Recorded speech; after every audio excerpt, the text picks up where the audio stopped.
Hello, everybody. This is first of all, welcome back. After this week's episode, this is my review for The Walking Dead Season 7, Episode 12. This one was called Say Yes. Aptly appropriate because of something that happens later on in the episode that I will get into as soon as I get through all the other stuff that happened first. So, I'm going to be going as chronologically as I can. I watched the episode a little bit late, and I only watched it once before recording this, and I did have to refresh my memory by going through the story sync again. So, starting with the obvious Michonne, very good episode from Rick and Michonne.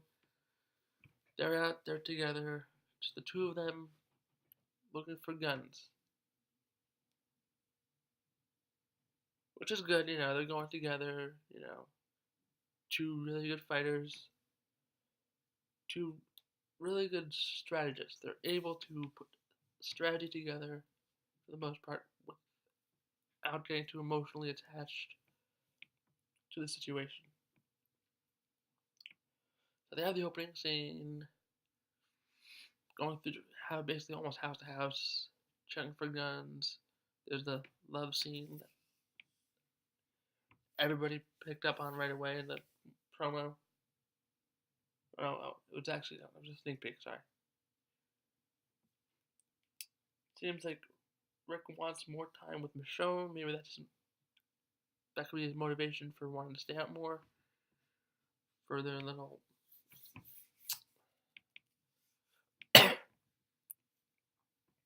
special alone time, as it were. He's also got to be pretty motivated to find guns, too. I mean, he wants to take out Negan. They all want to take out Negan at this point. Everybody at the Kingdom, more or less, don't really know about it, except for the higher-ups, but Oceanside wants to be left alone. After they tried to take out Negan, they failed.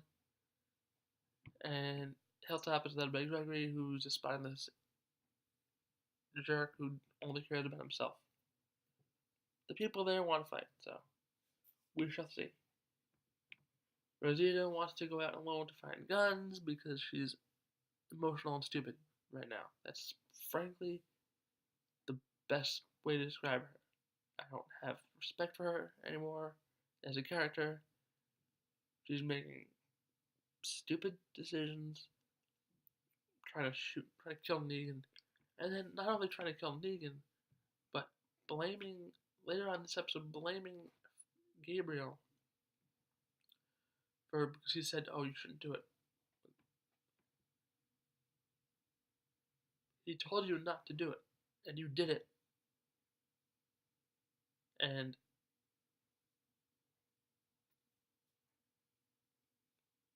Olivia died because you tried to kill him and missed. It's not Gabriel's fault that she missed. She hit Lucille. If she wasn't 100% confident that she was going to be able to kill Negan, she should not have taken that shot. That was a dumb decision, and I'm surprised she hasn't learned a lesson. She really couldn't have saved Spencer. She made the argument in this episode, she really couldn't have saved Spencer.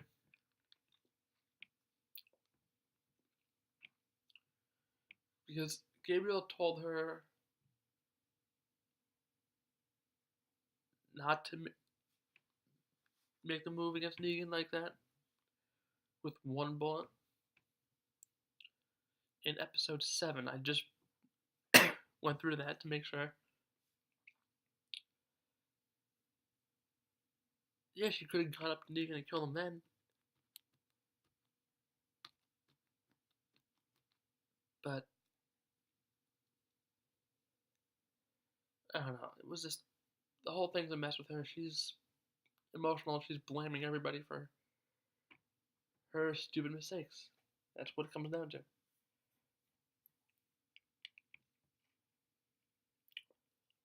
So she makes no sense. I'm just disregarding her as emotional and a useless character until she starts to make some sense.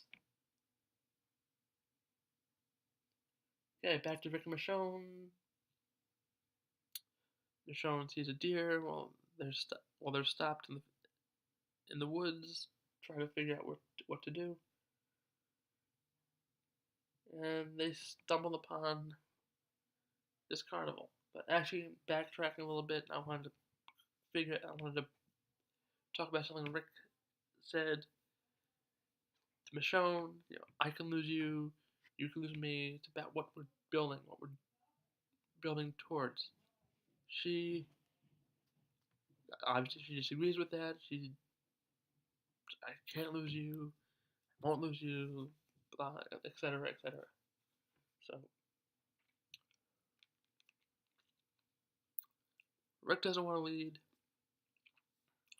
He kind of wants to lead with Michonne. He wants them to build this together.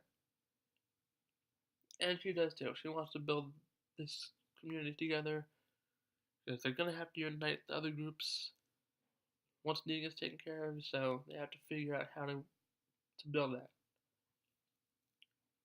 So, fast forwarding again to after the deer, they stumble upon a carnival.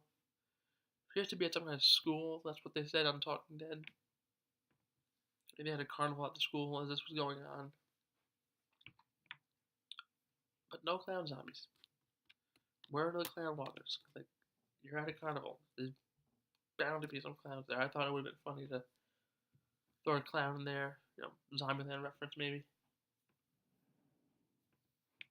So there's soldiers that are walkers, but they have guns on them. There's the one that holds the M16 and is fired.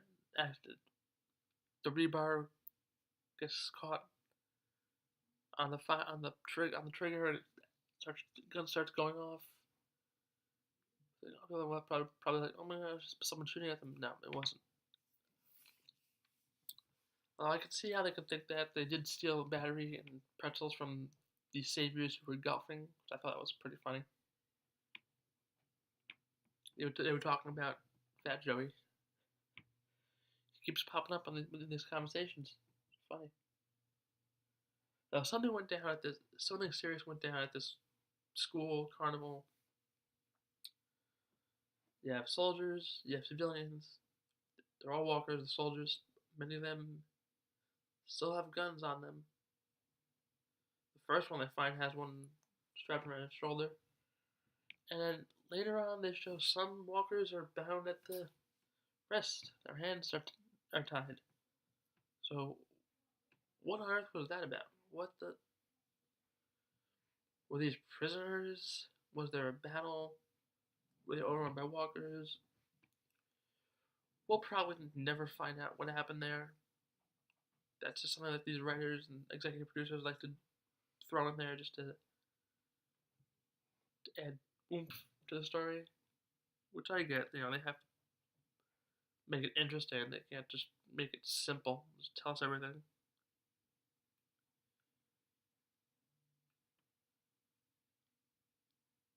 So they climb up on the roof, which typically, yes, you want to survey the area, but you also could have cased the perimeter, stay out of sight, because the roof did collapse the same way that the Big Spot roof collapsed in the season 4 premiere when Bob put the bottle of some kind of alcohol and wine or whatever it was down on the shelf too hard. The roof collapsed because of the weight of the helicopter, and it was wet. So I called that a mile away. I'm just taking little pot shots at the carnival game, and somehow no walkers are drawn to that. It's not silenced. Shooting a rifle, and no walkers are pay any mind to it. Maybe their ears are getting, their hearing is deteriorated a lot, where they don't hear noises that far away like that. I don't know, but she shot him twice, so who knows? Okay, so Rosita's out, and she only finds a toy dart, which I thought was funny. She probably didn't find it very funny, but I thought it was funny. The roof collapse. They find a lot of food, a lot of MREs, some chili and mac and cheese. Rick's having a hard time sleeping, probably very worried about the future, the war, septic, what comes after that. He knows people are going to die on their side, and at the kingdom, and at the hilltop. And the scavengers, we have the scavengers in the picture now too, so we have to see, they're a wild card. They're not, this form of scavengers is not in the comics. The scavengers in the comics are the comic book version of the wolves. They were replaced by the wolves in the TV show. So this is a new group. They're a junkyard. They speak weird, dress weird. So I like it though. It's a different twist. Mad Max kill, whatnot.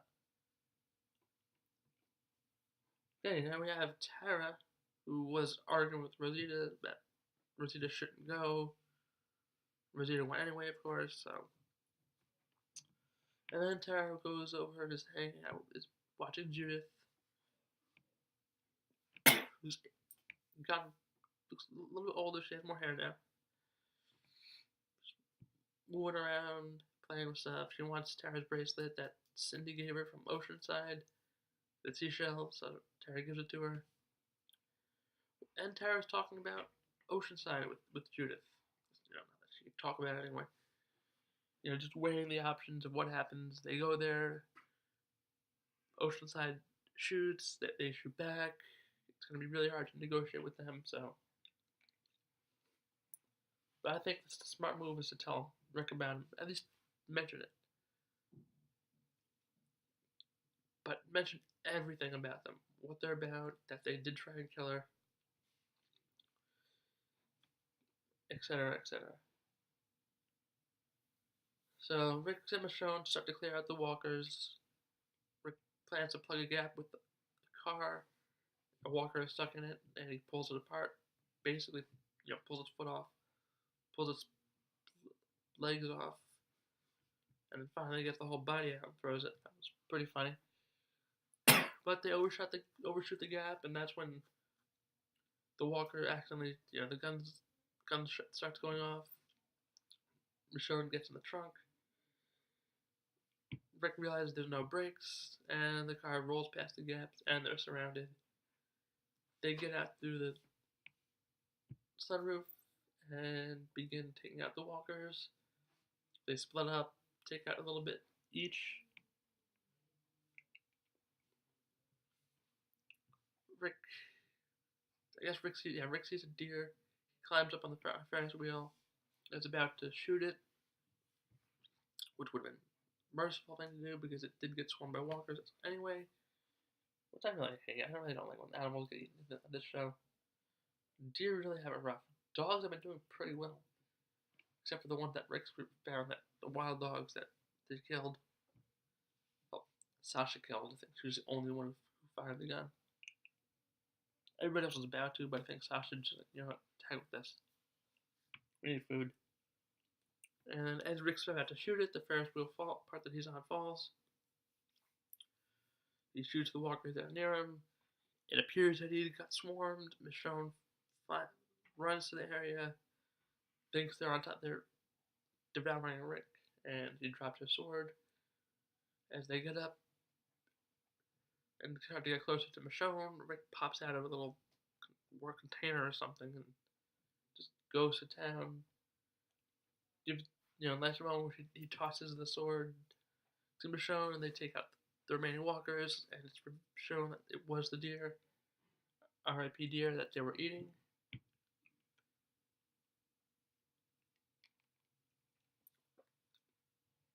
When they have a nice little embrace, and they head back with all supplies. And they actually go back to the junkyard,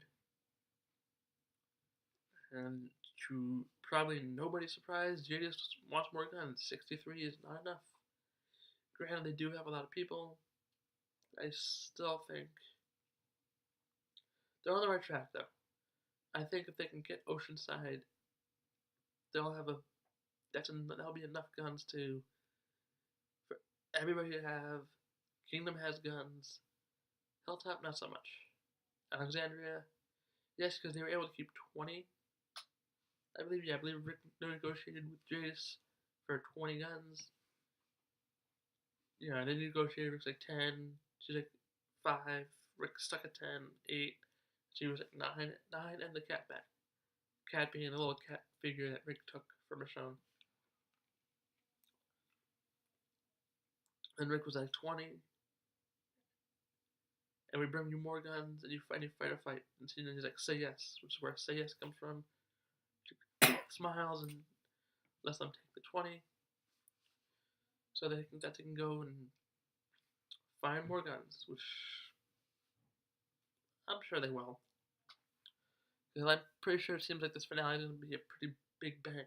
So, I'm sure they're going to find some more guns. Probably from Oceanside. Then we have Rosita and Sasha Rosita goes to the hilltop, and her and Sasha are going to plan to go take out Negan together by themselves. Sasha agrees only on one condition, that she's the one to take the shot. Rosita gives her a sniper rifle, and yeah, the two of them are going to kill Negan. Please. They're not getting anywhere near the sanctuary. That's just... That's what I'm talking about. They're emotional. They're making mistakes. And if they go and fail, which they will, they're going to derail everything that Rick and Michonne are trying to do quietly and without anyone knowing. Stupid. Hey, we have Tara goes to talk to Rick, and it appears she's finally going to tell him about Oceanside, so that's exciting.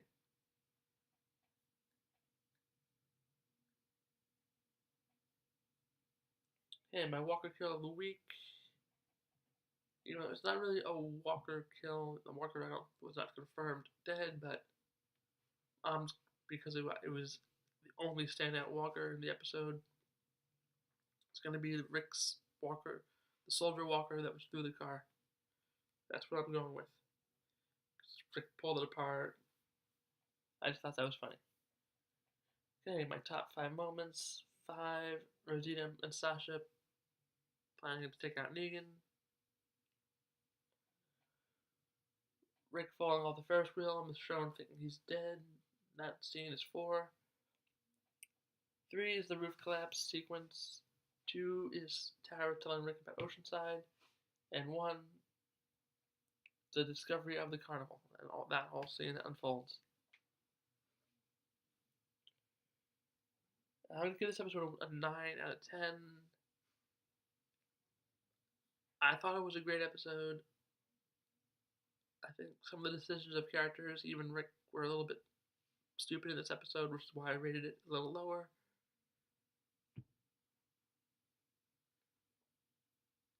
They're not making smart choices. Especially Rosita, Sasha.